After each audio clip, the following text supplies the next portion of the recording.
Hi hello నమస్తే వీటీవీకి స్వాగతం. ఈరోజు మనతో డాక్టర్ నంది మండలం Venugopal AICC national coordinator OBC department Karnataka state incharge ఉన్నారు. వారిని అడిగి ఇంకొన్ని విషయాలు తెలుసుకుందాము. నమస్తే సార్. నమస్కారం. వీటీవీ ప్రేక్షకులకు నమస్కారం. సార్, ఇందిరమ్మ ఇళ్లపై కరప్షన్ జరుగుతుందని ముఖ్యమంత్రి గారు సీరియస్ అవుతున్నారు. దాని మీద మీ అభిప్రాయం ఏంటి?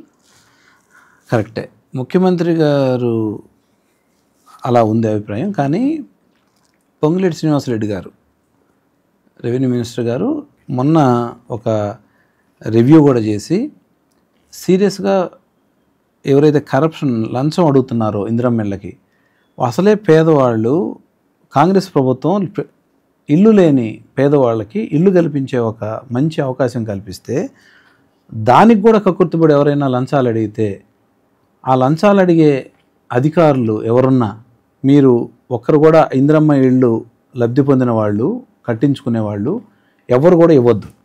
రెండోది, మనం ఈ పేదలకు ఇచ్చే ఇళ్ళు దారి తప్పకుండా అది లంచాల బారిన పడకుండా చక్కగా వాళ్ళు ఇల్లు కట్టించుకొని మా కాంగ్రెస్ ప్రభుత్వానికి, మా ముఖ్యమంత్రి రేవంత్ రెడ్డి గారికి మాకు మంచి పేరు తీసుకొచ్చే ఒక పేదలకి ఒక మంచి కార్యక్రమం.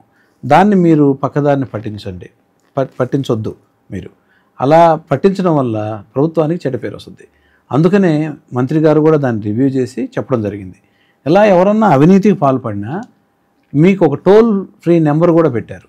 ఆ టోల్ ఫ్రీ నెంబర్ కూడా మీరు దాన్ని కాల్ చేసి తప్పకుండా కంప్లైంట్ చేయొచ్చు. అది 1800-599-5991. దీనికి కాల్ చేసి ఎవరన్నా కరప్షన్ పాల్పడితే చెప్పచ్చు. అయితే ఎవరైనా ఆధార్ కార్డు ఇంకా అనుసంధానం చేసుకోకపోతే బ్యాంకుల్లో అనుసంధానం చేసుకోండి, నేరుగా మీకు డబ్బులు వస్తాయి. అలా బ్యాంకులు వాళ్ళకు కూడా మనం గవర్నమెంట్ తరఫు నుంచి ఒక లెటర్ రాయదలుచుకున్నాం. వాళ్ళకి ఏదైనా అమౌంట్ వస్తే పాత బకాయిలు ఏమైనా ఉంటే దాంట్లోకి చెల్లు పెట్టుకోకుండా వాళ్ళకి ఇచ్చేస్తే వాళ్ళు ఇల్లు కట్టుకుంటారు. లేదా బ్యాంకులు పాత బకాయిల్లోకి చెల్లు పెట్టేసుకుంటే వాళ్ళు మళ్ళీ ఇల్లు కట్టుకోవడానికి ఇబ్బంది అవుద్ది, అది ఆగిపోద్ది ఇల్లు. ఇవన్నీ మీరు గమనించి రాష్ట్రంలో ఉండే పేదలకి విడతలుగా ఇల్లు వచ్చే కార్యక్రమంలో మీరు ఇలాంటి ఇబ్బందులు పడకుండా అన్ని ఏర్పాట్లు గవర్నమెంట్ చేస్తూ ఉంది.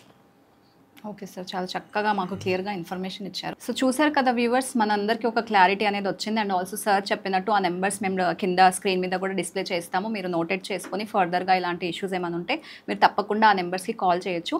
ఇలాంటి మరిన్ని పొలిటికల్ అప్డేట్స్ కోసం తప్పకుండా సబ్స్క్రైబ్ చేయండి వీటీవీని.